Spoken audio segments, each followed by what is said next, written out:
Welcome to mid day debate. నేను విజయ్.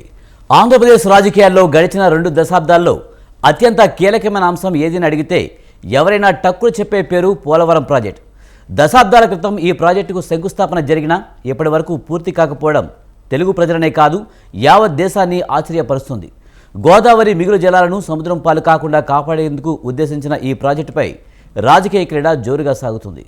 2014లో అధికారంలోకి వచ్చిన తెలుగుదేశం సర్కారు ప్రాజెక్టును 30వ వంతు పూర్తి చేసినా ఆ తర్వాత వచ్చిన ప్రభుత్వంలో పని పెద్దగా ముందుకు సాగలేదు. ఇక ఇప్పుడైనా దాన్ని పూర్తి చేద్దామంటే నిధులలేమి ప్రధాన అడ్డంకిగా మారుతుంది. పోలవరాన్ని జాతీయ ప్రాజెక్టుగా ప్రకటించిన కేంద్రం ఇప్పటికే దీనికి పెద్ద మొత్తంలో నిధులిచ్చింది. అయితే అవి ఎలా ఖర్చయ్యాయి, ఎంతవరకు పని పూర్తయింది, ఇంకా ఎంత భాగం మిగిలి ఉందన్నది ఇంకా ప్రశ్నార్థకమే. అందుకే వీటన్నిటికీ సమాధానమిస్తూ చంద్రబాబు సర్కారు ఇవాళ దీనిపై శ్వేతపత్రం విడుదల చేస్తుంది. మరి ఇందులో ఏముండబోతుంది, అసలు పోలవరం ఎప్పటికి పూర్తవుతుందన్న అంశంపైనే ఇవాల్టి మిడ్ డే డిబేట్లో చర్చిద్దాం.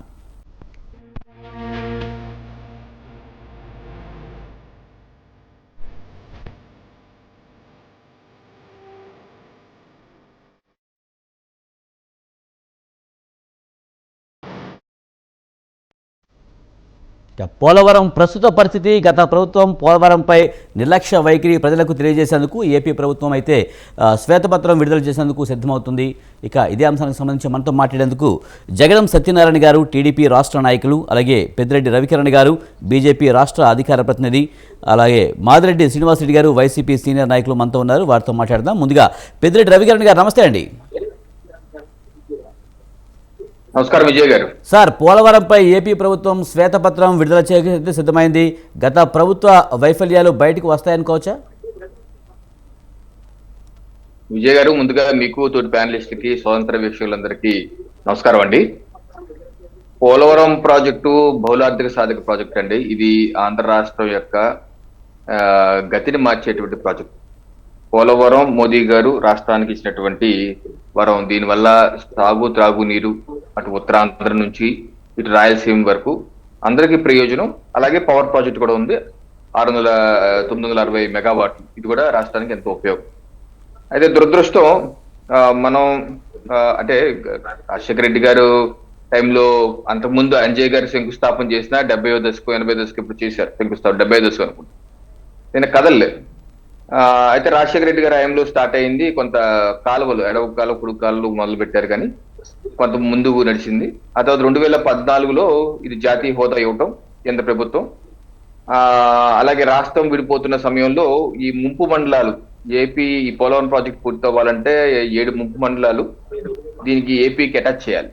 అలా అటాచ్ చేయకుండా రాష్ట్రం కనుక డివైడ్ అయిపోతే తెలంగాణ నుంచి ఆ 7 ముంపు మండలాలు వచ్చే అవకాశం ఉండదు. పోలవరం ప్రశ్నార్థకంగా మారుతుందని అప్పుడు ప్రధానమంత్రి గారు ఫస్ట్ క్యాబినెట్ లోనే ఆర్డినెన్స్ ద్వారా ఆ యొక్క మండలాలని, తెలంగాణ ఉన్నటువంటి 6 మండలాలు 7 మండలాలని ఏపీలోకి కలపడం జరిగింది. తద్వారా పోలవరంకి ఒక మంచి శుభారంభం పలికారు. అలాగే జాతీయ హోదా కూడా ఇచ్చారు.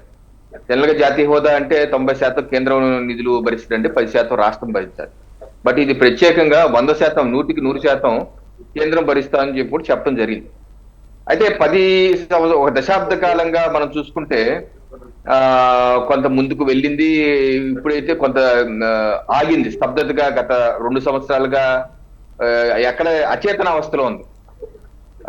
ఇప్పుడు మా ప్రభుత్వం 7 వివిధ శాఖల్లో శ్వేతపత్రాన్ని విడుదల చేయాలని చెప్పేసి ఇటీవల ప్రకటించారు. దానిలో ఒకటి పోలవరం కావచ్చు, అమరావతి కావచ్చు, అలాగే ఆర్థిక పరిస్థితి కావచ్చు. అంటే శ్వేతపత్రం అంటే పూర్తి పారదర్శకంగా పోలవరంలో ఇప్పుడు వరకు ఎంత ఖర్చు అయింది, ఇప్పుడు స్టేటస్ ఏంటి, వచ్చిన సమస్యలు ఏంటి, ఇప్పుడు ఏ స్థితిలో ఉంది, ఎన్ని నిధులు ఖర్చు అయ్యాయి, భవిష్యత్ ప్రణాళిక ఏంటి, దీనికి ఉన్న సమస్యలు ఏంటి, దీనికి కూలంకషంగా చర్చించేది అది శ్వేతపత్రం. ఈ రోజు మా రాష్ట్ర ముఖ్యమంత్రి గారు అది ప్రకటించనున్నారు. బహుశా ఏ సమయంలో అది విడుదల చేస్తారు.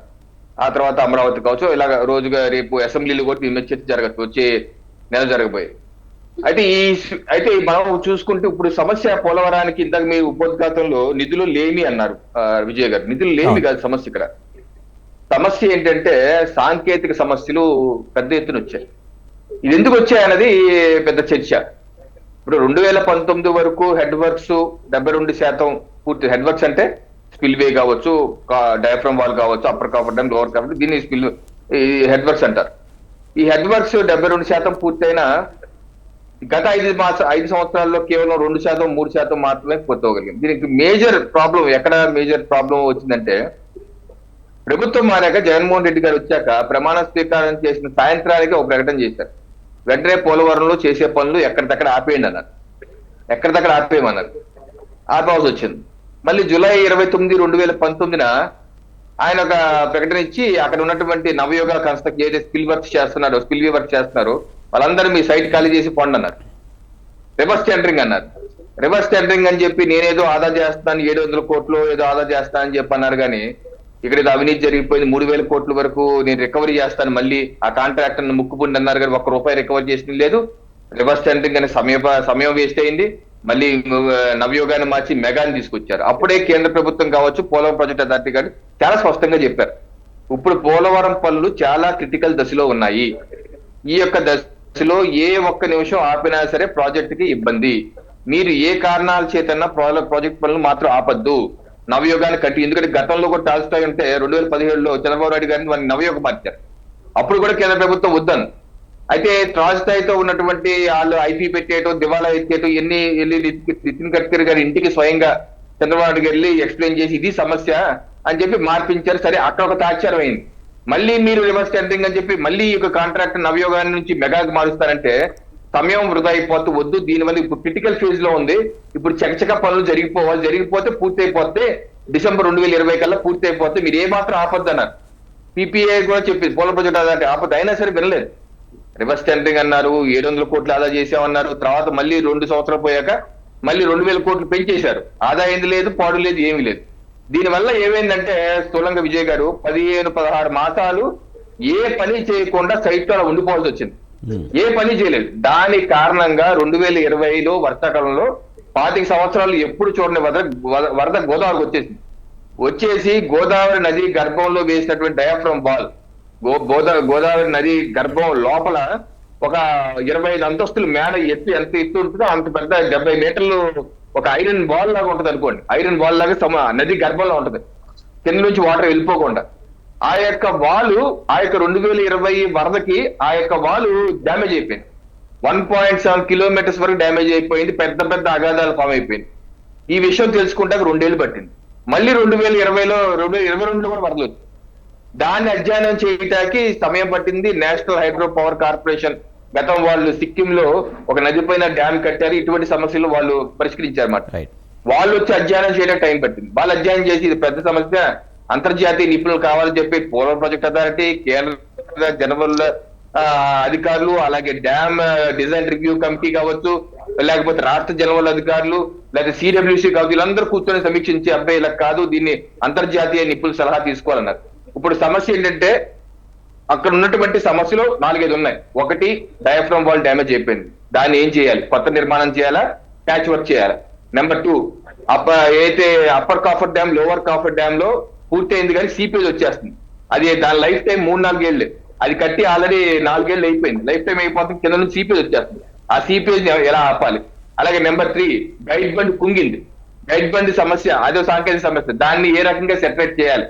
నెంబర్ 4, గ్యాప్ 1, గ్యాప్ 2, గ్యాప్ 3 అని చెప్పేసి ఎత్కం రాక్ డ్యామ్ కట్టాలి, దాని పక్కన ఉంటాయి, అవి కూడా డ్యామేజ్ అయ్యాయి. సో ఇటువంటి సాంకేతిక సమస్యల మీద అంతర్జాతీయ నిపుణులు సలహాలు తీసుకొని ముందుకు వెళ్ళాలి అన్నది ప్రస్తుత సమస్య. సో ఇప్పుడు వర్షాకాలం వచ్చేసింది విజయ్ గారు. వర్షాకాలంలో ఏ పని అవ్వదు, చేయలేదు. సో ఇప్పుడు ఈ 6-7 మాసాలు, మన చంద్రబాబు నాయుడు గారు కూడా చెప్పింది, ఈ 6-7 మాసాలు మనం పూర్తిగా రివ్యూ చేసుకుని ఏ రకంగా ఈ సాంకేతిక సమస్యలు అధిగమించాలి, ఎంత అవుతుంది ఏంటి అనేది ఎన్ని కూలంగా చూసుకుంటూ, అలాగే R&R ప్యాకేజ్ పునరావాసం కూడా ఏ రకంగా చేయాలని ఈ పేపర్ వర్క్ ఈ వర్క్ చేసుకోవటమే ప్రస్తుతం. దానికన్నా ఏం చేయలేం. మళ్ళీ మనకి వేసవకాలం రావాలి. వేసవకాలం వచ్చి అంటే జనవరి, ఫిబ్రవరి కానీ పనులు మొదలవు. అది మొదలైన తర్వాత కనీసం మినిమం 4-5 సీజన్లు పడతాయి. రవికిరణ్ గారు మనం ఇంకా మాట్లాడదామంటే ఇంకా మిగతా గెస్టులను కూడా మాట్లాడదాము. వైసీపీ సీనియర్ నాయకులు మాదిరెడ్డి శ్రీనివాసరెడ్డి గారు ఉన్నారు, ఆయనతో కూడా మాట్లాడదాం. శ్రీనివాసరెడ్డి గారు నమస్తే అండి. నమస్తే అండి విజయ్ గారు, మీకు ప్యానల్లోని తోటి సభ్యులకు, మన స్వతంత్ర వీక్షకులకు అందరికీ కూడా గుడ్ ఈవినింగ్ అండి. సార్, రివర్స్ టెండరింగ్ అంటూ పోలవరం ముఖ చిత్రాన్ని వైసీపీ మార్చేసింది. దీనివల్ల పోలవరం పూర్తి కాలేదు, కనీసం పురోగతి లేదు, మొత్తానికి విధ్వంసం చేశారని అటు ఇప్పుడు అధికారంలో ఉన్న పార్టీ అంటుంది. ఎలా చూడాలి? అధికారంలో ఉన్న కూటమి వారు ఎన్ని కబుర్లైనా చెప్తారండి. విషయం ఏంటంటే వాస్తవాల్లోకి వెళ్తే 13,683 కోట్ల రూపాయలు ఖర్చు చేశామని స్వయంగా చంద్రబాబు నాయుడు గారు చెప్పారండి. ఉమ్, ఏది ఇప్పుడు లేటెస్ట్ గా అధికారంలోకి రాబోయే ముందు, అంటే వచ్చిన తర్వాత కాదు, రాబోయే ముందు 6వ తారీఖు వచ్చిన తర్వాతే జూన్ నెల 19వ తేదీని చెప్పాడండి. 13,683 కోట్ల రూపాయలు మేము ఖర్చు పెట్టాం, 72% పూర్తి చేశాం అన్నాడు. 55,549 కోట్ల రూపాయలు ఖర్చు అవుద్దని ఆయన ఒక పక్క చెప్తా ఉన్నాడు. మరి 13,683 కోట్ల రూపాయలు ఖర్చు పెడితే 72% ఎట్లా పూర్తయినట్టు? అంటే 72 అని గూగుల్ ఎంటర్ చేస్తే ఇప్పుడు టెక్నీషియన్ ఎంత ఎంటర్ చేస్తే అంతే చూపిస్తుంది గూగుల్.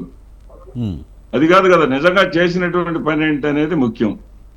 అక్కడ వాళ్ళు చేసినటువంటి తప్పుని వైఎస్ఆర్సీపీ మీద నెట్టడం, కూటమి ప్రభుత్వం కూడా తగుదనమ్మా అంటే చెప్పి దాన్ని సమర్థించుకోవటం, వైఎస్ఆర్సీపీ ఏమీ చేయలేదని అనడం, నదీ ప్రవాహాన్ని మళ్లించి కాపర్ డ్యాం కట్టాలి, మళ్లించిన తర్వాత కాపర్ డ్యామ్స్ పూర్తి చేయాలి, కాపర్ డ్యామ్స్ పూర్తి చేసిన తర్వాత డయాఫ్రమ్ వాల్ కట్టాలి. ఇది ఈ విధంగా చేయటం జరిగిందా? జరగలేదు. నష్టం జరిగిపోయింది. ఎవరు చేశారు? అసలు జాప్యం అనేది దానికి ప్రధాన నిందితుడు. ఎందుకంటే మీరే అన్నారు ఈ భాగవతమా ఏదో పేరు పెట్టారు టైటిల్లో. ఉమ్. భాగవతమే ఇది నిజంగా శాపగ్రస్త ప్రాజెక్ట్ అనాలేమో అనిపిస్తా ఉంది. ఎందుకంటే ఎవరి వాళ్ళు సాకులు చెప్పుకోవటమే తప్ప చిత్తశుద్ధి అనేది లేదు అంటానికి ఉదాహరణ ఏంటంటే, కోటి ఆశలతోటి సీనియరు జగన్మోహన్ రెడ్డి గారి కన్నా వయసులో పెద్దవాడు, అనుభవజ్ఞుడు, 40 ఏళ్ల అనుభవం ఉన్నటువంటి వాడు అని చెప్పేసి చంద్రబాబు నాయుడు గారికి అధికారం ఇస్తే 2016 వరకు 2014 జూన్ 8న ఆయన అధికారంలోకి వచ్చాడు. 2016 వరకు ప్రాజెక్టు వైపు చూడలేదండి. పోలవరం ప్రాజెక్టు వైపు చూడలా. ఎందుకు చూడలేదంటే 5,300 కోట్లు ఖర్చు పెట్టి వచ్చినటువంటి ఆయన రాజశేఖర రెడ్డి ఈ ప్రాజెక్ట్ ని ఎప్పుడో 80వ దశకంలో అంజయ్య గారు శంకుస్థాపన చేసినా కానీ తర్వాత కుడి ఎడమ కాలువలు తవ్వించిన ఆయన రాజశేఖర రెడ్డి ఈ ప్రాజెక్టు కానీ పూర్తి చేస్తే రాజశేఖర రెడ్డి గారికి పేరు వస్తుంది అని చెప్పేసి కింద మీద పడి, ఆ తర్వాత కేంద్రం మరి మనకు విభజన హామీల్లో మొత్తం 100% వాళ్లే గ్రాంట్లు పెట్టుకొని కడతామన్నారు కదా, దాన్ని పోగొట్టుకుంటే ఎట్లా అని చెప్పేసి అప్పుడు మెల్లగా అప్రోచ్ అయ్యారు. అప్రోచ్ అయిన తర్వాత ఏం చేశారు? ఆ కాంట్రాక్టర్ మార్చేసి ఇంకో కాంట్రాక్టర్ని తీసుకొచ్చారు. ఆ కాంట్రాక్టరు దివాలా తీశాడు అని ఇప్పుడు రవికిరణ్ గారు చెప్తున్న కాంట్రాక్టరు తెలుగుదేశం పార్టీ ఎంపీనే. ఆ తర్వాత ఇచ్చిన వాళ్ళు కూడా మొన్న చనిపోయిన దివంగత రామోజీరావు గారి బంధువులే, నవయోగ వాళ్ళు కూడా. మొత్తం వాళ్ళు బీరకాయ పీచులు వాళ్ళ చుట్టే ప్రాజెక్టు నడుపుకుంటా వచ్చారు.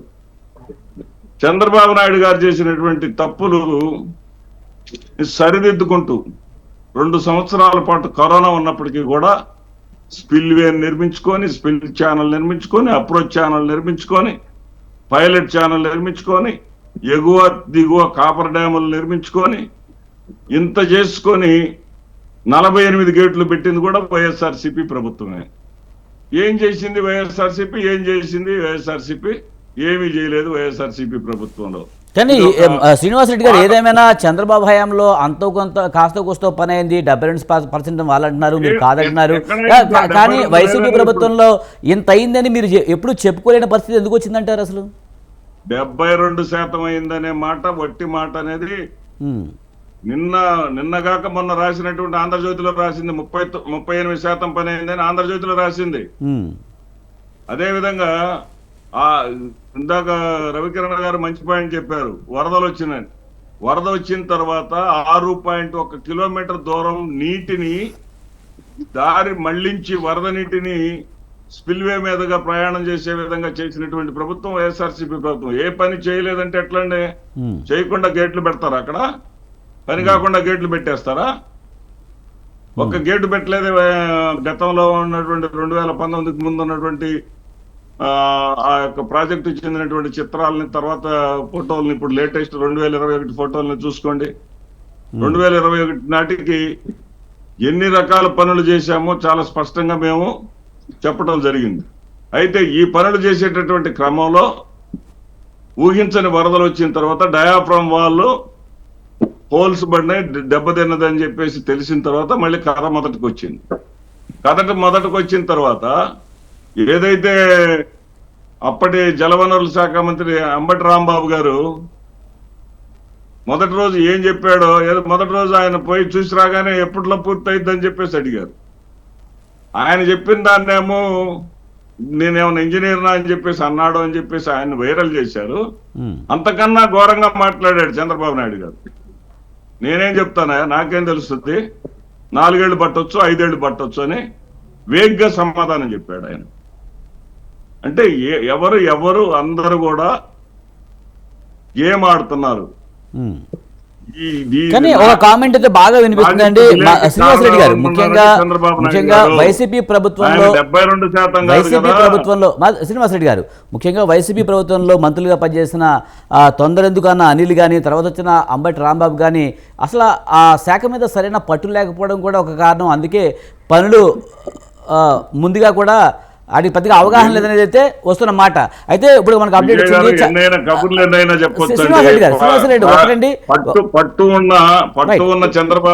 శ్రీనివాసరెడ్డి గారు ఒకటండి, శ్వేతపత్రాన్ని విడుదల చేస్తున్నారు పోలవరం మీద చంద్రబాబు నాయుడు. ఇప్పుడు లైవ్ చూద్దాం. దీన్ని మనం చూస్తే 2014లో రాష్ట్ర విభజన జరిగింది, కానీ చాలా నష్టపోయామని అందరికీ ఆవేదన ఉంది. కానీ ఆ నష్టం కంటే 1924లో జరిగిన జగన్ విధ్వంసం రాష్ట్రానికి శాపంగా మారింది. దానికంటే ఎక్కువ నష్టం జరిగింది. ఇది రాష్ట్రంలో ఉండే ప్రజానికం అంతా కూడా చర్చ చేయాల్సిన అవసరం ఉంది. నెక్స్ట్, ఈ ప్రాజెక్టు ప్రొఫైల్ ఒకసారి మనం చూస్తే 194 టీఎంసీ నీళ్లు నిలవబెట్టే పరిస్థితి ఉంది. 322 టీఎంసీ నీళ్లు సద్వినియోగం.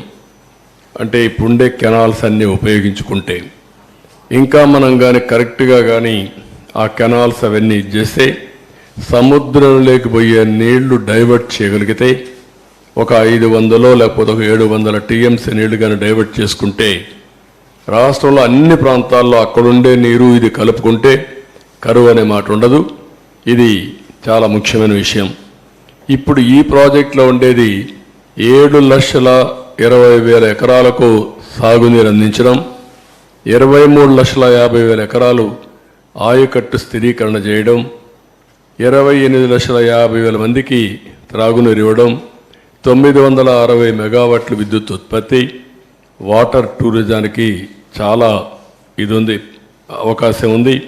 పరిశ్రమలు కూడా ఫుల్గా నీళ్ళు ఇచ్చే పరిస్థితి వస్తుంది. నెక్స్ట్, ఇది ఒక చిరకాల వాంఛ. ఏదైతే 1941 నుంచి ప్రజల కళ ఇది. ధవళేశ్వరం కట్టినప్పుడు కాటన్ ద్వారా ధవళేశ్వరంలో కట్టాలన్నా లేకపోతే పైన కట్టాలని ఆలోచించినప్పుడు తర్జన భర్జన పడి డబ్బులు లేవనే ఉద్దేశంతో అప్పట్లో ధవళేశ్వరంలో కట్టారు, బ్యారేజ్ కట్టారు. లేకుంటే అప్పుడే కట్టాల్సింది. ఇంకొక పక్క 50 లక్షల క్యూసిక్స్ ప్రవాహాలని నది డైవర్ట్ చేసే ప్రాజెక్ట్ ఇది. చైనాలో ఉండే 3 గేజెస్ కూడా మీరు చూసే గార్జెస్ చూస్తే దీనికంటే తక్కువ. ప్రపంచంలోని అతి ఎక్కువ నీళ్లు డైవర్ట్ చేయడమే కాకుండా ప్రవహించే నది ఈ గోదావరి నది. ఇంకొక పక్కన ఇది డయాఫామ్ వాల్ మీరు చూస్తే చాలా సెన్సిటివ్. 90 మీటర్స్ కింది వరకు డయాఫామ్ వాల్ స్పెషల్ టెక్నాలజీతో పూర్తి చేశాం. అలాంటి సున్నితమైన డయాఫామ్ వాల్ ఇది. ఇంకొక పక్కన 20 మీటర్ల ఎత్తు 16 మీటర్ల వెడల్పు ఉన్న అతి భారీ గేట్లు, బిగ్గెస్ట్ గేట్స్. ఇంకొక పక్క 390 కిలోమీటర్ పొడవున్న కుడి ఎడమ కాలువలు. అటు ఉత్తరాంధ్ర ఇటు వచ్చే కొందికి రైట్ మెయిన్ కెనాల్ రెండు కూడా 390 కిలోమీటర్స్ ఉన్నాయి. ఇంకొక పక్క ఇప్పుడు జరిగే పెద్ద ప్రాజెక్టులో ఒకటి, భవిష్యత్తులో కూడా ఇంత పెద్ద ప్రాజెక్టు మనం నిర్మాణం చేయబోం. ఇదే లాస్ట్. ఇండియాలో కానీ ప్రపంచంలో కానీ ఒకసారి చూసి అనలైజ్ చేస్తే ఇంత పెద్ద ప్రాజెక్టు మళ్ళా వస్తుందనే ఇది కూడా లేదు. అదే మరి ఇంకొక పక్కన 24 గంటల్లో 32,000 315 క్యూబిక్ మీటర్ల కాంక్రీట్ పనులు చేసి గిన్నెస్ రికార్డు కూడా సాధించారు ఆ రోజు. ఈరోజు చూస్తే ఏ ప్రాజెక్టులో నిర్వహించిన కాంక్రీట్ పనులు పోలవరంలో చేయడం జరిగింది. ఇవన్నీ కూడా సైలెంట్ ఫ్యూచర్స్ కొన్ని మాత్రం. నెక్స్ట్, ఈరోజు మీరు చూస్తే ఓసారి ప్రాజెక్ట్ యొక్క ప్రొఫైల్. ఈ ప్రాజెక్ట్ని ఆ రోజు బైఫర్కేషన్ యాక్ట్లో పెట్టారు. కానీ ముంపుకు గురయ్యే 7 మండలాలు తెలంగాణలో పెట్టారు. నేను ముఖ్యమంత్రిగా ఎన్నికయ్యాను, ఢిల్లీకి వెళ్ళాను. ఆ రోజు కూడా ఎన్డీఏతో పొత్తుంది. ఢిల్లీకి వెళ్తానే నేను ఒకసారి నా అనుభవంతో, ఎందుకంటే అపోజిషన్గా నేను ఫైట్ చేశాను, అనుభవం ఉంది ఇరిగేషన్లో. ఎప్పుడు నేను ముఖ్యమంత్రిగా, అప్పటికే 9 ఏళ్ళు నేను ముఖ్యమంత్రిగా ఉన్నాను, నాకు ఒక ఐడియా ఉంది. మొత్తం స్టడీ చేశాను. స్టడీ చేస్తే ఆ 7 మండలాలు కానీ ముంపుకు గురయ్యే మండలాలు ఇక్కడ ఇవ్వకపోతే, వాళ్ళు అడ్డం పెడితే ఇంకా చరిత్ర ప్రాజెక్ట్ అంతా ఎప్పటికీ పూర్తి కాదు. ఆ రోజు నేను ఇవన్నీ ఆలోచించి ఎట్టి పరిస్థితిలో ఒకటే కోరాను. ఆ రోజు ఎన్డీఏ ప్రభుత్వం నరేంద్ర మోడీ గారు లీడర్ ఆఫ్ ది హౌస్ అయ్యారు, కానీ ప్రమాణ స్వీకారం చేయక మునుపు మీరు కానీ ఈ 7 మండలాలు మాకు ఇవ్వకపోతే నేను ప్రమాణ స్వీకారం చేసినప్పుడు వేస్ట్ అవుతుంది. అవసరమై సాధించే వరకు నేను ప్రమాణ స్వీకారం చేయను. ఒకవేళ కాన్స్టిట్యూషన్ డెడ్ లాక్ వచ్చినా పర్వాలేదు, ఇది చాలా క్లియర్గా నేను మీకు చెప్పాలి కాబట్టి చెప్తున్నాను చెప్పి చాలా స్పష్టంగా చెప్పాను. అప్పుడు వెంకయ్య నాయుడు, రాజ్నాథ్ సింగ్, ప్రధానమంత్రి మోడీ గారితో మాట్లాడి ఫస్ట్ టైం ఆర్డినెన్స్ ఇష్యూ చేసి ప్రెసిడెంట్ ఆఫ్ ఇండియాను మెప్పించారు ప్రణబ్ ముఖర్జీని. ఎందుకంటే ముందు మీరు పార్లమెంట్ మెంబర్స్ సమావేశం పెట్టారు, ఫస్ట్ పార్లమెంట్ మెంబర్స్ అంతా ప్రమాణ స్వీకారం చేయాలి, తర్వాత బిజినెస్ ఇది ఎట్లా పెడతారంటారని ఆయనకి చెప్పి మెప్పించి ఆయన ఒప్పుకున్న తర్వాత ఆర్డినెన్స్ పాస్ చేసి క్లియరెన్స్ చేసిన తర్వాత పార్లమెంట్ సమావేశాలు పెట్టి మెంబర్స్ అంతా కూడా ప్రమాణ స్వీకారం చేసే పరిస్థితికి వచ్చారు. ఇంకొక పక్కన డిజైన్లు అన్నిటి క్లియరెన్స్ వచ్చాయి. 5 ఏళ్లలో 72% పనులు పూర్తి చేశాం. 11,762 కోట్ల రూపాయలు ఖర్చు పెట్టాం. డిపిఆర్ 2 55,545 కోట్లకు సాంకేతిక కమిటీ ఆమోదం తెప్పించాం. 31 సార్లు క్షేత్రస్థాయి పర్యటన చేశాను ప్రాజెక్టుకి. 104 సార్లు వర్చువల్ రివ్యూలు చేశాను. ఎందుకు అంత శ్రద్ధ పెట్టామంటే ఈ ప్రాజెక్టు పూర్తి చేసుకుంటే రాష్ట్రంలో వ్యవసాయ రంగానికి పెద్ద ఊతం వస్తుంది, చాలా ఉపయోగపడుతున్న ఉద్దేశంతో మొత్తం చేశాం. ఇంకొక పక్కన అప్పటి వరకు ఉన్నటువంటి అన్ని పెండింగ్ అంతా కూడా క్లియర్ చేశాం. రైట్ మెయిన్ కెనాల్, కొంతమంది రైతులు కోర్టుకు వెళ్ళి అడ్డం పెట్టి కూర్చున్నారు. వాళ్ళు ఒకటే అనుకున్నారు, ఇంక ఎప్పుడైనా పర్వాలేదు మేము మాత్రం ఇవ్వని మొండికేసే పరిస్థితికి వచ్చారు. ప్రాజెక్టులో ఏదైతే మెయిన్ డ్యామ్ వస్తుందో ఆ ప్రాంతంలో కోర్టుకు వెళ్ళి వాళ్ళు కూడా మేము వెకేట్ చేయమన్నారు.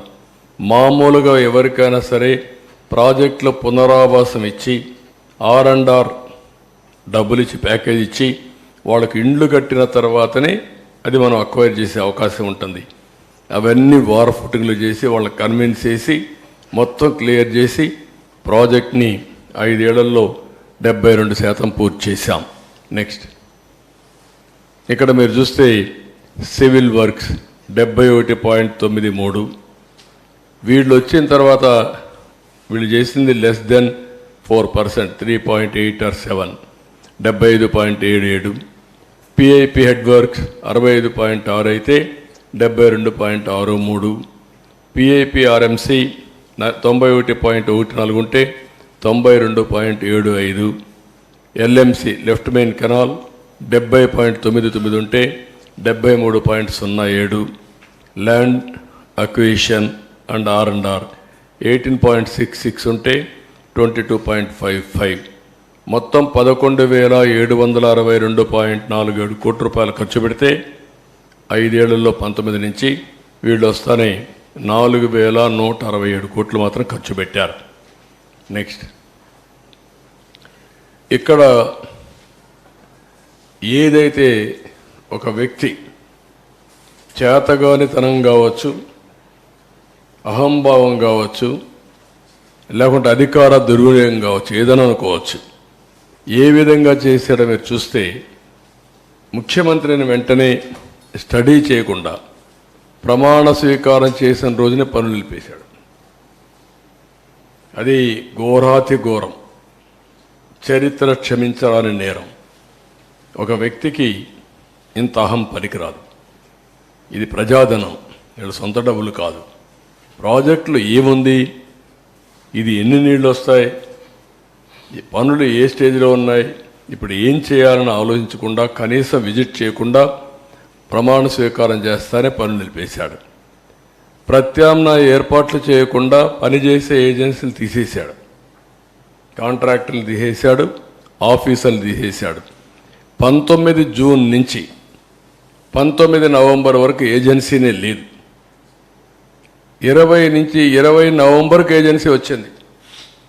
కాంట్రాక్ట్ పిలిచారు కానీ వాళ్ళు వర్క్ రెజ్యూమ్ చేసింది 20 నవంబర్, అంటే 2 సీజన్లు. ఎప్పుడు కూడా జూలై నుంచి వర్షాలు వస్తాయి, నవంబర్ వరకు వర్షాలు ఉంటాయి. గోదావరి ఫుల్ స్వింగ్లో వస్తుంది. ఓసారి 50 లక్షలు అంటే మ్యాక్సిమం వస్తే 50 లక్షలు, 20, 30, 40 లక్షలు వచ్చే సందర్భాలు కూడా ఉన్నాయి.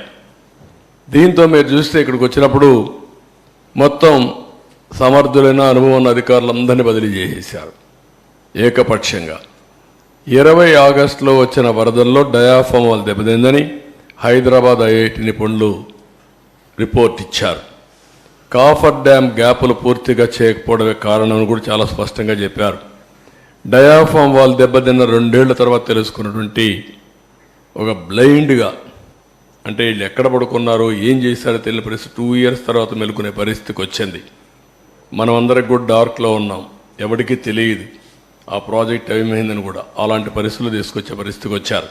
నెక్స్ట్, ఇక్కడ ప్రత్యామ్నాయం ఏర్పాట్లు చేయకుండా జీవోలన్నీ మీకు అందరికి ఇస్తాం, మీరు స్టడీ చేయండి. ఇప్పటికే స్టడీ చేశారు, అది స్టడీ చేసి ప్రాపర్గా ప్రజలకు చెప్పే బాధ్యత మనందరిపైన ఉంది.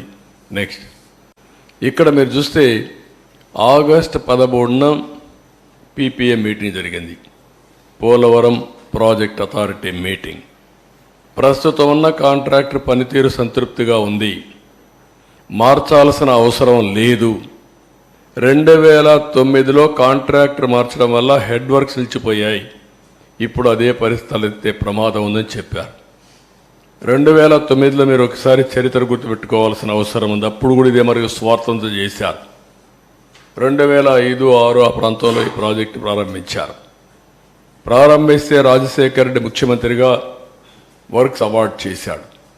అవార్డ్ చేసిన తర్వాత ఆయన కాంట్రాక్టర్లకు కావాలనే ఉద్దేశంతో ఆ కాంట్రాక్టర్ బలవంతంగా చేపించి ప్రీ క్లోజర్ చేసి వాళ్ళని పంపించేసి ఆయన బతుకున్నంత వరకు మళ్ళా టెండర్ పిలవలేకపోయాడు.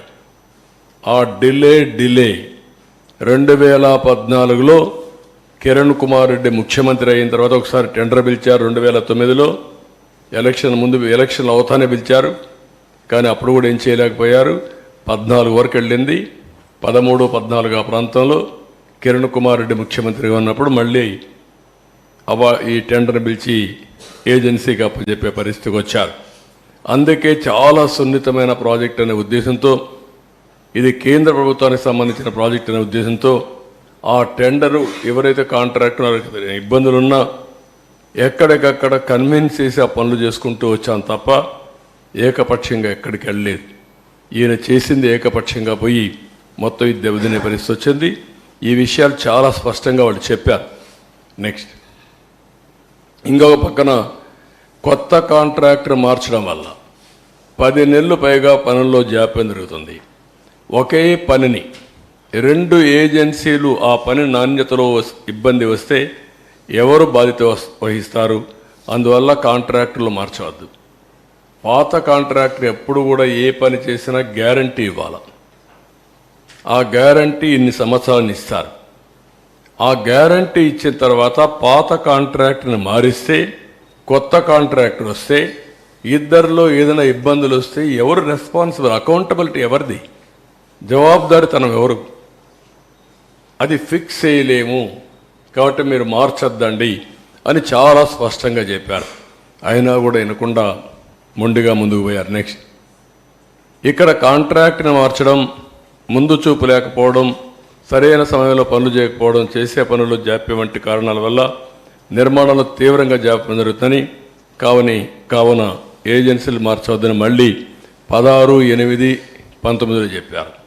ముందు లెటర్లు రాశారు, మళ్ళీ వీళ్ళు ఇది కూడా చెప్పారు. ఇంకొక పక్కన మీరు చూస్తే గవర్నమెంట్ ఆఫ్ ఇండియా ఇది పీపీఏ చేసింది. ఇది secretary government of India chief ఇంజనీర్కి ఒక లెటర్ రాశాడు. ఇతను రాసింది హౌఎవర్ లెటర్ ఎలాబొరేట్గా ఉంది. అంతా మొత్తం చదవడం లేదు. Please recall discussion during the 10th emergency meeting of the PPA held on 13th August 19, mainly to discuss the issues of pre-closure of present contracts of the Polavaram project and retendering of the balance works.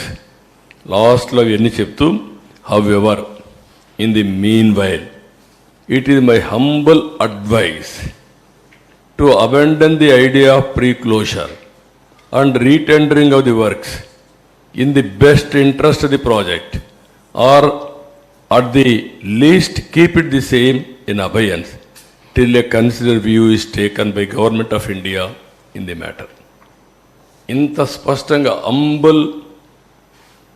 చాలా అతను ఎంత అంబుల్ advice ఇది చెప్పితే ఇది కూడా లెక్క పెట్టుకోకుండా ప్రాజెక్ట్ని కాంట్రాక్ట్ని క్లోజ్ చేసి మేము క్లోజ్ చేసాం, మాకు అన్నీ తెలుసు అనే అజంతో ఇష్టానుసారంగా చేసి టెండర్ మార్చిన తర్వాత, ఏజెన్సీ మార్చిన తర్వాత దాన్ని యాక్సెప్ట్ చేయమని గవర్నమెంట్ ఆఫ్ ఇండియాకు పీపీఏకి పంపించే సాహసం చేశారు. నెక్స్ట్, దీనివల్ల పర్యవసానం చాలా క్లియర్గా నీతి ఆయోగ్ ఒక నిపుణుల కమిటీ వేసింది, ఐఐటి హైదరాబాద్. దాంట్లో పేజ్ నెంబర్ 38 మీరు ఒకసారి చదువుకోవచ్చు క్లియర్గా. ఇక్కడ చూస్తే even though about 20 lakh cusics of flood in 2020 has caused havoc through deep scoring, length about 150 meters, level about -22 meters at 3 locations near to the ECRF dam, that is Coffer Dam Gap 1 and Gap 2. This cannot be considered under force majeure category. The reasons for this distinction can be attributed to inefficient planning due to untimely closure of gaps in the Coffer Dam. ఏవైతే copper డ్యామ్లో చిన్న gap ఉందో ఆ ఏజెన్సీని మార్చకపోతే rainy season లోపల, flood వచ్చే లోపల అది close చేయాల్సిన బాధ్యత ఆయన పైన ఉంది. ఆ సమయంలో మార్చేశారు. ఆ సమయంలో మార్చి మళ్ళా డిపార్ట్మెంట్ లెటర్స్ రాశారు.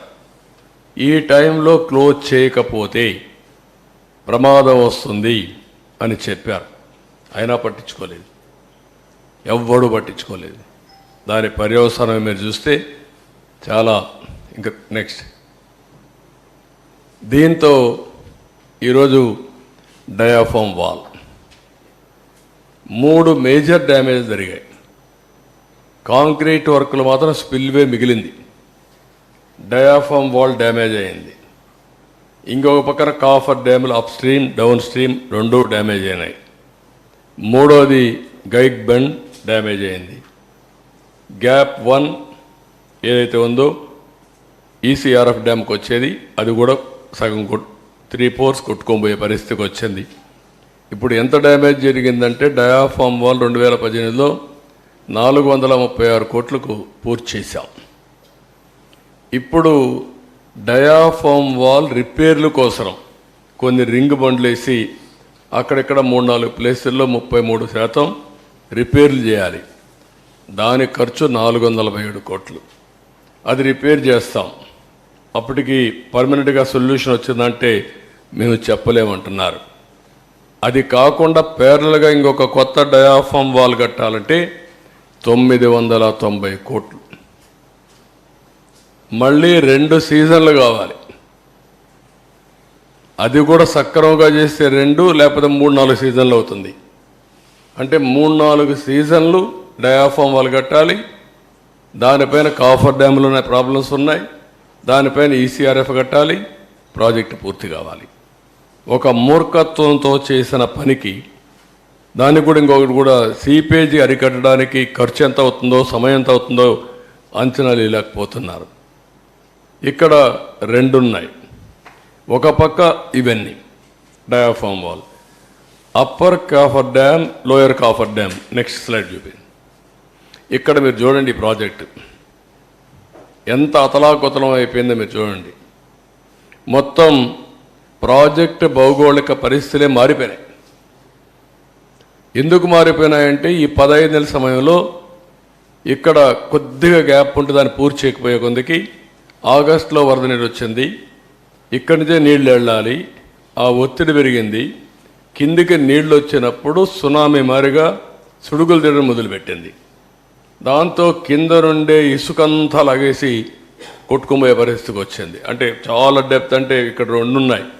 ఒకటి డయాఫామ్ వాల్, పైన కాఫర్ డ్యామ్కి కూడా ఏదైతే ఏం వేస్తారు, జెడ్ రౌటింగ్ చేస్తారు. ఆ జెడ్ రౌటింగ్ కూడా 10 మీటర్లు 20 మీటర్ల వరకు వెళ్ళారు. ఎప్పుడైతే 10-20 మీటర్లు నీళ్లు వెళ్ళిపోయేసి ఇది సుళ్ళు కొట్టేసి మొత్తం తీసేసిన తర్వాత దాని కింద కూడా వెళ్ళిపోయింది. అంటే ఫౌండేషన్ కాఫర్ డ్యామ్ కూడా దెబ్బతినే పరిస్థితికి వచ్చింది. దాంతో ఇప్పుడు ఏదో చిన్న చిన్న రిపేర్లు చేశారు. కానీ నీళ్ళు ఆగడంలా. నీళ్ళు ఆగకపోతే కాఫర్ డ్యామ్ కట్టలేం, డయాఫామ్ వాల్ కట్టలేం. డయాఫామ్ వాల్ కట్టకపోతే ఈసీఆర్ఎఫ్ చేయలేం. ఇప్పుడు ఇవన్నీ కూడా భయంకరమైన పరిస్థితి.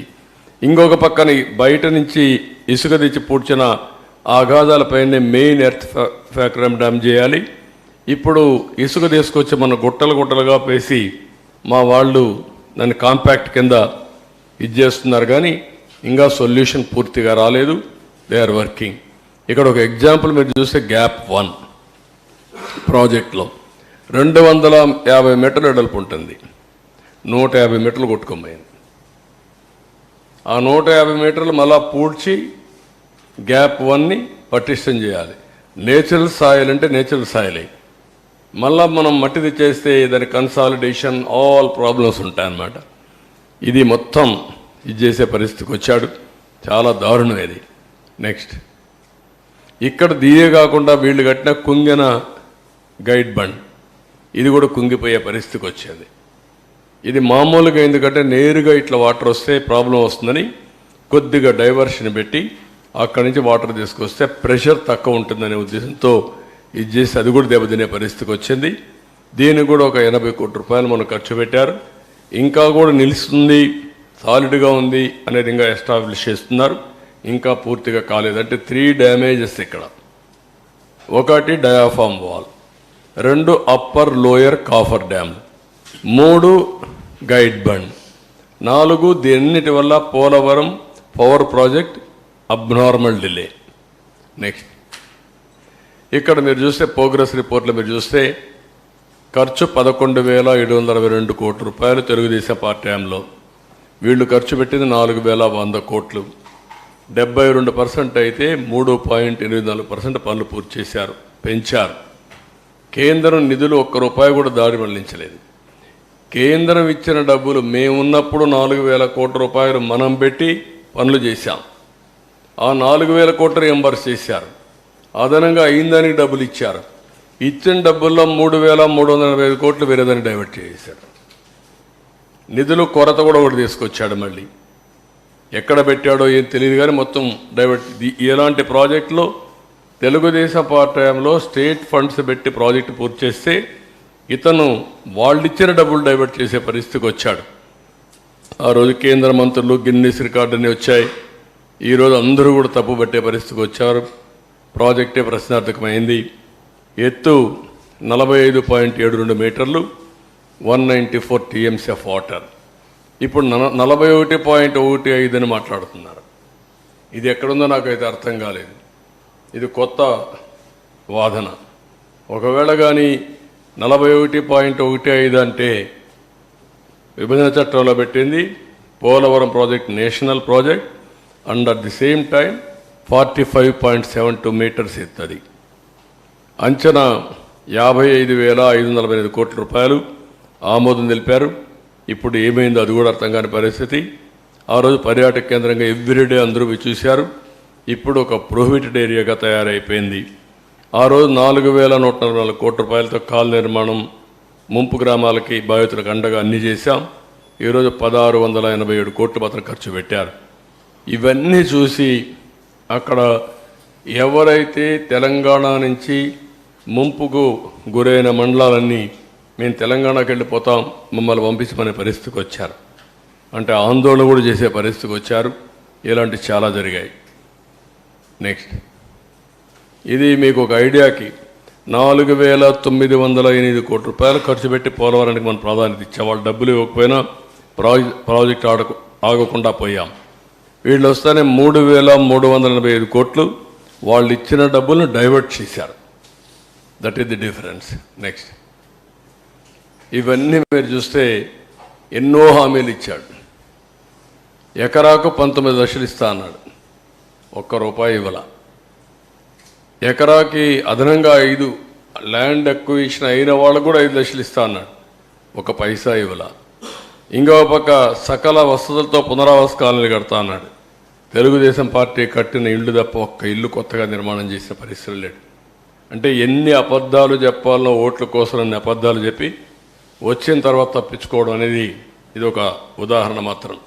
నెక్స్ట్, ఈరోజు నేను ముందే చెప్పాను 4,114 కోట్ల రూపాయలు పునరావాసానికి ఖర్చు పెడితే one of the best model colonies నిర్మాణం చేశాం. ఎక్సలెంట్ ఇన్ఫ్రాస్ట్రక్చర్ పెట్టాం. అవన్నీ ఎక్కడికక్కడ వదిలేసే పరిస్థితికి వచ్చారు. నెక్స్ట్, వీళ్ళు చేసిన ప్రకటన మీరు ఒకసారి చూస్తే మొదటి ప్రకటన 2021 జూన్ నాటికి పూర్తి, రెండో ప్రకటన 2021 డిసెంబర్ నాటికి పూర్తి, మూడో ప్రకటన 2022 జూన్ నాటికి పూర్తి, 4 డిసెంబర్ నాటికి పూర్తి 2022, ఐదోసారి ఎప్పటికవుతుందో మాకు తెలియదు, ముంచేశారు. ఇప్పుడు ఈ ప్రాజెక్టుకి ఏ పరిస్థితి వచ్చిందంటే కేంద్రం ఇంటర్నేషనల్ ఎక్స్పర్ట్స్ని ఇన్వైట్ చేసింది. మొన్నే ఒక జియో ఇష్యూ చేశారు. అమెరికా నుంచి 2, కెనడా నుంచి 2 ఎక్స్పర్ట్స్ని పెట్టి ఎవ్రీ మంత్ 10 days ఇక్కడ ఉండి ఏ అధ్యయనం చేసి రికమెండేషన్లు ఇమ్మని, ఎట్లా కాఫర్ డ్యామ్ని రెక్టిఫై చేయాలి, డయాఫామ్ వాల్ ఏ విధంగా ఇచ్చేయాలి, ప్రాజెక్ట్ యొక్క సేఫ్టీ ఏంటి, వాళ్ళందరితో రికమెండేషన్లు తీసుకుని ముందుకు పోవాలని ఉద్దేశంతో పిలిచారు. ఈ మంత్ కానీ ఫస్ట్ వీక్ కానీ వచ్చే అవకాశం ఉంది.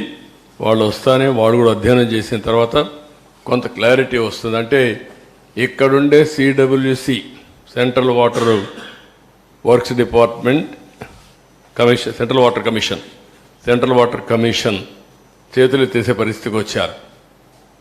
కాబట్టి ఇంటర్నేషనల్ ఎక్స్పర్ట్స్ని కూడా పెట్టి వీళ్ళు వాళ్ళు కూర్చొని, ఎందుకంటే బిగ్ ఇష్యూ సేఫ్టీ ఇష్యూ, అలాంటి సేఫ్టీ ఇష్యూస్ కాంప్రమైజ్ అయితే ఇబ్బంది వస్తుందనే ఉద్దేశంతో వీళ్ళందరినీ పిలిచారు. వాళ్ళందరూ వచ్చిన తర్వాత ఒక అవగాహన వస్తుంది. తర్వాత ఏం చేయాలో మనం ఆలోచించడానికి ఒక ఇది వస్తుంది. ఇది ఈరోజు చూస్తే మీరు హైడల్ ప్రాజెక్ట్ మొత్తం 2020 నాటికే పూర్తి అయ్యేది. ఈ రోజుటి వరకు ఇది పూర్తి కాలేదు కాబట్టి మినిమం 3,000 కోట్ల రూపాయల నష్టం వచ్చింది, ఆపర్చునిటీ కాస్ట్. అది వచ్చుంటే ఒక 3,000 కోట్ల రూపాయలు ప్రభుత్వానికి ఆదా వచ్చేది. 960 మెగావాట్లు పవర్ జనరేట్ అయ్యేది. నెక్స్ట్, ఊరికే మా వాళ్ళు లెక్కేశారు కానీ ఇది కరెక్ట్ కాదు. దానికి కూడా ఈరోజు మొత్తం 4,900 కోట్ల రూపాయలు అదనంగా అవుతుందని. 4,900 కోట్లు, దాంతో మళ్ళా ఒకసారి చూస్తే ప్రాజెక్ట్ ఎక్స్క్లవేషన్ 38%. ఎవ్రీ ఇయర్ డిలే అయితే ఆ ప్రాజెక్ట్ మళ్ళీ పెరుగుతూ వస్తుంది, కాస్ట్ పెరుగుతూ వస్తుంది. ఇప్పటికి 38% పెరిగిందని కాస్ట్. ఇంకొక పక్కన ఐడల్ ప్రాజెక్ట్ వల్ల 3,000 కోట్లు, వ్యవసాయానికి నీరు అందకుండా పోయిన దాని వల్ల ఒక 45,000 కోట్లు. ఇవన్నీ కూడా ఆపర్చునిటీ కాస్ట్లో GSDP, రైతుల ఆదాయం మొత్తం తగ్గిపోయే పరిస్థితి వస్తుంది. ఒక ప్రాజెక్ట్ వస్తే ఏ విధంగా లాభాలు వస్తాయి, ఏ విధంగా జిఎస్టీ పెరుగుతుంది, ఏ విధంగా పర్సనల్ ఇన్కమ్ పెరుగుతుంది అని ఒక ఉదాహరణ. ఆ రోజు కావాలని చెప్పి మాట్లాడింది అవినీతి జరిగిందని. అవినీతి జరిగిందని ఎంక్వైరీల మీద ఎంక్వైరీలు వేశారు. ఎక్కడా వీళ్ళ మనుషులను బంధువుని పెట్టుకున్నాడు, కానీ ఎక్కడా ప్రూవ్ చేయలేకపోయాడు. కడాన కేంద్ర ప్రభుత్వం కూడా పార్లమెంట్లో చెప్తూ ఎలాంటి అవినీతి జరగలేదని చాలా స్పష్టంగా సమాధానం చెప్పి ఢిల్లీ హైకోర్టు కూడా అఫిడవిట్ వేసినప్పుడు చాలా స్పష్టత ఇచ్చారు. దీంట్లో ఏమాత్రం అవినీతి జరగలేదు, చాలా స్పష్టంగా క్లియర్గా ఉందని చెప్పి చాలా క్లియర్ సర్టిఫికేట్ ఇచ్చే పరిస్థితికి వచ్చారు. అంటే ఒక వ్యక్తి పిచ్చి కుక్క అని అరిసి మంచి కుక్కను చంపేసినట్టు ఒక మంచి ప్రాజెక్ట్ని అవినీతి జరిగిందని నెపం పెట్టి ప్రాజెక్ట్ని మొత్తం కూల్చేసే పరిస్థితికి వచ్చాడు. ఒక దుర్మార్గమైన చర్య ఇది. ఇది చూస్తే చాలా ఆవేదన, బాధ, ఓసారి ఇరిటేషన్, కోపం కూడా వస్తుంది. 5 ఏళ్ళు కష్టపడ్డాం, కష్టం మొత్తం బూడిదలో పోసిన పన్నీరైంది. కనీసం అప్పుడు ఒక స్పష్టత ఉంది. ప్రాజెక్టుకి ఇవి చేయాలి, ఈ కోర్టులో ఇది వికెట్ చేయించాలి, ఈ ఇంజనీర్లు రికమెండేషన్ ఇచ్చారు, ఈ రికమెండేషన్ ప్రకారం ఫౌండేషన్ వేయాలి, ఓకే ఈ కాంట్రాక్ట్ సరిగా లేడు, ఆ కాంట్రాక్ట్ డబ్బులు ఇవ్వాలి. డయాఫామ్ వాల్ కట్టినప్పుడు కాంట్రాక్టర్కి డబ్బులు ఇవ్వలేదని ఆ డయాఫామ్ వాల్ అతనికి నాకు ఫిర్యాదులు వస్తే క్యాబినెట్లో కూడా చర్చించి ఆయనకు ఆ వర్క్కి ఎంత ఇవ్వాలనో ఈ కాంట్రాక్టర్కి ఇవ్వకుండా నేరుగా అతనికే ఇచ్చి 2 సీజన్లో పూర్తి చేయించాం. అలాంటి నిర్ణయాలు చాలా చేశాం. ఈరోజు అవన్నీ తలుచుకుంటే బాధేస్తుంది, గుండె తరక్కపోతుంది. రాష్ట్రానికి జరిగిన అన్యాయం, దుర్మార్గమైన చర్య, నీతిమాలిన చర్య. దాంతో ఇప్పుడు ఏం చేయాలి? ఒకసారి అయితే గడ్కరీ, ఇప్పుడు కూడా నాకు జ్ఞాపకం, దీపావళి అనుకుంటాను, పండగ రోజు ఆయన ఇంటికి పోయాను. నేను అమెరికాకు పోతూ ఆయన ఇంటికి వెళ్ళి రిక్వెస్ట్ చేసి తర్వాత అమెరికాకి వెళ్ళాను. ఒకసారి గడ్కరీ, అదే మాదిరిగా అరుణ్ జైట్లీ ఫైనాన్స్ మినిస్టర్, ఇద్దరు ఉండి ఒక తెల్లవారితో నాకు సాయంత్రం మీ ప్రాజెక్టులో అన్నీ ఓకే కానీ ల్యాండ్ ఎక్విజిషన్కి సంబంధం లేదు, మాకేం సంబంధం లేదన్నారు. నాకు అప్పుడు ఆశ్చర్యం వేసింది. ఎట్లా అంటారా మీరు? Land acquisition part of project, ఇది ప్రాజెక్టులో ల్యాండ్ ఎక్విజిషన్ లేదంటారు, మీరు పునరావాసం లేదంటారు, పునరావాసం ల్యాండ్ ఎక్విజిషన్ లేకుండా ప్రాజెక్ట్ అయిపోతుందా అని రాత్రంతా స్టడీ చేసి ఆఫీసర్లందరినీ రాత్రంతా మేలుపెట్టి తెల్లవారికి ఒక నోట్ తయారు చేసి మళ్ళా నేను గడ్కరీ దగ్గరికి వెళ్ళి అదే మరి అరుణ్ జైట్లీకి వెళ్ళి, నువ్వు సుప్రీంకోర్టు లాయర్వి, నువ్వు అర్థం చేసుకో, నువ్వే చెప్పు, ఒక ప్రాజెక్ట్ నేను యాక్ట్ చెప్తున్నా, నేను ఆర్గ్యూ చేసిన తర్వాత ఆయన కూడా ఇంకేం మాట్లాడకుండా నువ్వు చెప్పింది రైట్ అనే పరిస్థితికి వచ్చాడు. అంటే చంద్రబాబు పోలవరంపై శ్వేతపత్రాన్ని విడుదల చేశారు. దాదాపు 72% పనులు తమ ప్రభుత్వంలోనే అయినప్పటికీ కూడా తర్వాత వచ్చిన ప్రభుత్వం దాన్ని నిర్లక్ష్యం చేసినట్టు కూడా తీవ్ర విమర్శలు చేశారు. గతంలో 7 ముంపు మండలాలను కలిపితేనే ప్రమాణ స్వీకారం చేశారని కూడా అది ప్రాజెక్టుపై తరకుండా చిత్తశుద్ధి అంటూ కూడా చంద్రబాబు చెప్పడం జరిగింది. అలాగే వైసీపీ ప్రభుత్వంపై తీవ్ర విమర్శలు చేశారు. చేతకారితనం, అహంకారంతోనే ప్రమాణ స్వీకారం చేసిన మొదట్లోనే పనులు ఆపేశారు. ప్రాజెక్టు వల్ల లాభాలేంటనేది ఆలోచించుకుంటా అధికారులను, ఇంజనీర్లను, కాంట్రాక్టర్లను అందరినీ మార్చి విధ్వంసం సృష్టించారంటూ కూడా ఈ సందర్భంగా చంద్రబాబు అనడం జరిగింది. జగన్ సత్యనారాయణ గారు ఉన్నారు, ఆయనతో మాట్లాడదాం. సత్యనారాయణ గారు నమస్తే అండి. నమస్కారం సార్. చంద్రబాబు నాయుడు మాట్లాడినంతా విన్నారు, మీరేమంటారు? చంద్రబాబు నాయుడు గారు ఎంత చిత్తశుద్ధితో పనిచేశారో ఆయన ఈరోజు మన అందరికీ కూడా, ఆంధ్ర ప్రజలందరికీ కూడా, తెలుగు వాళ్ళు ఎక్కడున్నా కూడా మరి ఆయన చేసిన యొక్క కృషిని ఏ విధంగా ఆయన ఎనలైజ్ చేసి చెప్పారో మనందరికీ కూడా తెలుసు. ఈ ప్రాజెక్టుకి 155 సంవత్సరాల చరిత్ర ఉన్నటువంటి ప్రాజెక్టు ఇప్పుడు 1000 కోట్లకు వెళ్ళింది. ఆ రోజు వెంకటకృష్ణ అయ్యంగార్ అయితే 1941లో 6.5 కోట్లతో ప్రారంభించినటువంటి ప్రాజెక్ట్ ఇది. ఈ రోజు మీరు నిజంగా ఎడ్డుకు పెట్టారు ఎడతెగని భాగవతం అని చెప్పేసి. ఖచ్చితంగా ఎడతెగని భాగవతంగానే ఈ రోజు 155 సంవత్సరాల చరిత్రగా ఇది కొనసాగుతున్నటువంటి ఒక చరిత్ర. కానీ చంద్రబాబు నాయుడు గారు 72% చేశారని చెప్తున్నప్పటికీ కూడా ఇందాక మన మాదిరెడ్డి శ్రీనివాసరెడ్డి గారు ఏదో వాదిస్తున్నారు. ఇప్పుడు చంద్రబాబు నాయుడు గారు చెప్పిన దాంట్లో ఎక్కడైనా అవాస్తవం ఉందేమో శ్రీనివాసరెడ్డి గారు చెప్పాలి. ఎందుకంటే కేవలం కావాలనే కక్షపూరితంగా ఆపేసినటువంటి ప్రాజెక్ట్ ఇది. రాజశేఖర రెడ్డి గారు ప్రారంభించారు. రాజశేఖర రెడ్డి గారు బంధువులకి వెళ్ళలేదనే ఉద్దేశంతో దీని ఏదో ఆపారని చెప్పేసి కూడా చంద్రబాబు నాయుడు ఎక్స్ప్లెయిన్ చేయడం జరిగింది. తర్వాత ఈ ప్రాజెక్టు ఏ విధంగా పట్టాల మీదకి వచ్చిందో, మళ్ళీ ఎలా ప్రారంభమైందో, ఈ రోజు అక్కడ జరుగుతున్నటువంటి ప్రతి ఒక్క అక్కడ ఏదో ఒక ఇంజనీర్ లాగా ఆ ప్రాజెక్ట్కే చంద్రబాబు నాయుడు గారే ఒక ఇంజనీర్ లాగా ఉన్నటువంటి సబ్జెక్టును తీసుకొచ్చి మనకు ప్రజెంట్ చేసినటువంటి సందర్భం ఈ రోజు. కానీ ఇది జగన్మోహన్ రెడ్డి గారి దగ్గర ఎక్కడ లేదు. ఇటువంటి మీటింగ్ ని ఆయన 5 సంవత్సరాల్లో మనం ఎక్కడ కూడా చూడలేనటువంటి పరిస్థితి. ఎందుకంటే కప్పదాటు ధోరణితో పరిపాలించుకుంటూ వచ్చి ఎక్కడికక్కడికి 2 మంత్రులు వేస్తే ఆ రోజు అనిల్ కుమార్ యాదవ్ అసెంబ్లీలో సవాలు. తర్వాత ఈ ప్రాజెక్టు నాకేమైనా తెలిసేది ఈయన ఎవరో మన ఆంబటి రాంబాబు గారు ఈ ప్రాజెక్ట్ గురించి నాకు తెలుసు, నాకేం తెలుసు, నేనేమైనా ఇంజనీర్నా అని చెప్పినటువంటి మాట. కానీ దేవినేని ఉమా గారు కూడా మరి గతంలో దీన్ని చంద్రబాబు నాయుడు గారు చెప్పినట్టు నిజంగా ప్రతి సోమవారం కూడా నాకు పోలవరం అని చెప్పేసి వెళ్ళినట్టు విధానం ఈ రోజు ప్రజలంతా గమనించారు. కాబట్టి ఖచ్చితంగా ఈ రోజు వైసీపీని ఎంత చిత్తశుద్ధిగా లేనటువంటి ప్రభుత్వంగా గమనించి పక్కకు నెట్టినటువంటి ప్రభుత్వం. ఇందాక మన బీజేపీ నాయకులు చెప్పారు ప్రాజెక్ట్ లో ఏ విధంగా ఏది ఎక్కడ దెబ్బతిన్నది. నిజంగా ఈ ప్రాజెక్టు కట్టాల్సినటువంటి పరిస్థితిలో ఉన్నప్పుడు, ఒక పద్ధతిలో కట్టే పరిస్థితి ఉన్నప్పుడు దాన్ని డైవర్ట్ చేసి పక్కనే ప్లాన్ చేసి కట్టినటువంటి విధానం, అక్కడ పోలవరంలో ఎంతో మంది నిర్వసితులు నష్టపోయినటువంటి విధానం, వాళ్ళకి ఈ రోజు కూడా ₹1,00,000 కూడా వీళ్ళు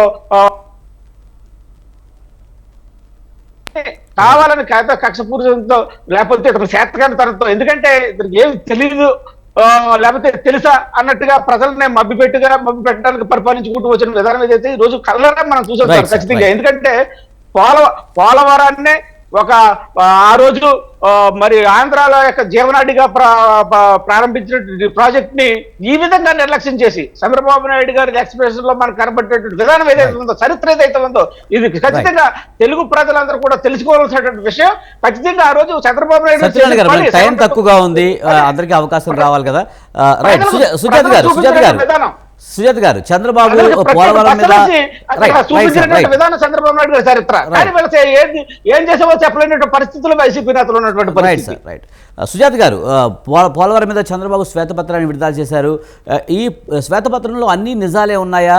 ఎందుకంటే వైసీపీ వాళ్ళు చెప్తున్నారు 72% పనులు పూర్తయ్యాయి చంద్రబాబు నాయుడు హయాంలో అన్నది శుద్ధ అబద్ధమని చెప్తున్నారు. ఎలా చూడాలి సార్? ముందుగా మీకు అలాగే ప్యానెల్లో మిత్రులందరికీ నమస్కారం అండి. అంటే అది చంద్రబాబు నాయుడు గారు చెప్పిన మాటలు ఒకవేళ వైసీపీ నేతలు నమ్మకపోతే 2022లో కేంద్ర ప్రభుత్వమే పార్లమెంట్ సాక్షిగా చెప్పింది 72% పనులు పూర్తయ్యాయి. అలాగే రైట్ కెనాల్ 93%, లెఫ్ట్ కెనాల్ 72% పనులు పూర్తయ్యాయని కేంద్ర జలవనరుల శాఖ మంత్రి పార్లమెంట్ సాక్షిగా చెప్పడం జరిగింది.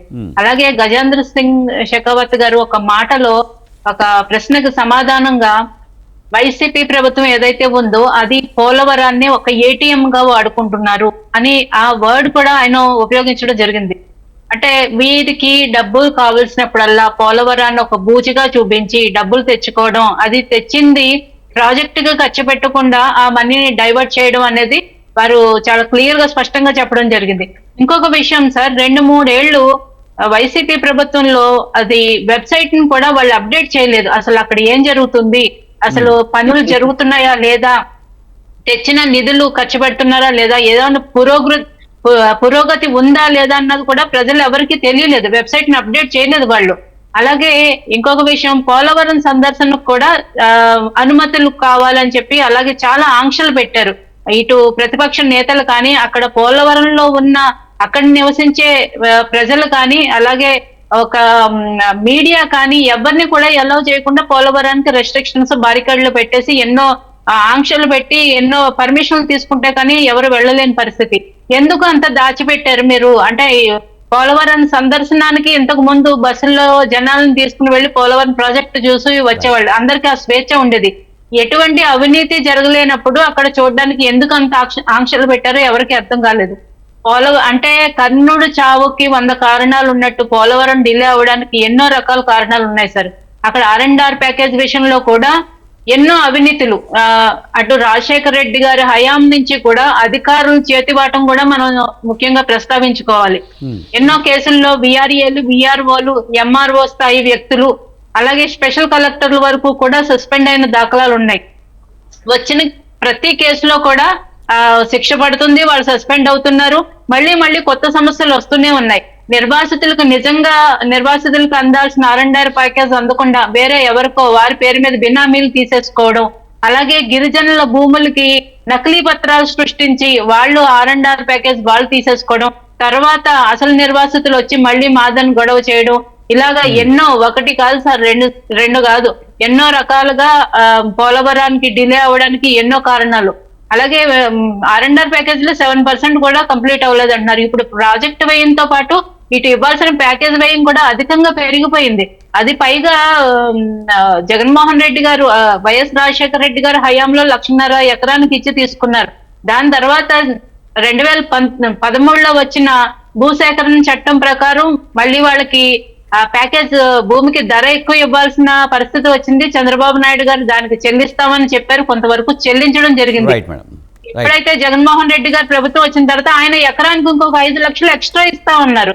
అంటే నోటుకు వచ్చినట్టు హామీలు ఇచ్చేయడం అలవాటుగా ఇందులో కూడా అలాగే అమలు కాని, సాధ్యం కాని హామీలు ఇచ్చారు. దాని తర్వాత అవి నెరవేర్చలేక, ఇటు ప్రాజెక్టు పూర్తి చేయలేక, అటు కేంద్రం నుంచి నిధులు కూడా తెచ్చుకోలేక అది అగమ్యగోచరంగా అయిపోయింది సార్ ఈ రోజు. రైట్ సుజాత గారు, మనకి టైం తక్కువ ఉంది, మిగతా సభ్యులు కూడా ఇంకా టైం లేదు సార్. శ్రీనివాస్ రెడ్డి గారు మళ్ళీ మాట్లాడదాం, ఇదే సబ్జెక్టు మళ్ళీ మాట్లాడదాం. థ్యాంక్ యూ సుజాత గారు, అలాగే శ్రీనివాస్ రెడ్డి గారు, రవికిరణ్ గారు, సత్యనారాయణ గారు, థ్యాంక్ యూ వెరీ మచ్ అండి డిబేట్లో పాల్గొన్నందుకు. ఇది ఇవాల్టి మీడియా డిబేట్. చూస్తూనే ఉండండి స్వతంత్ర.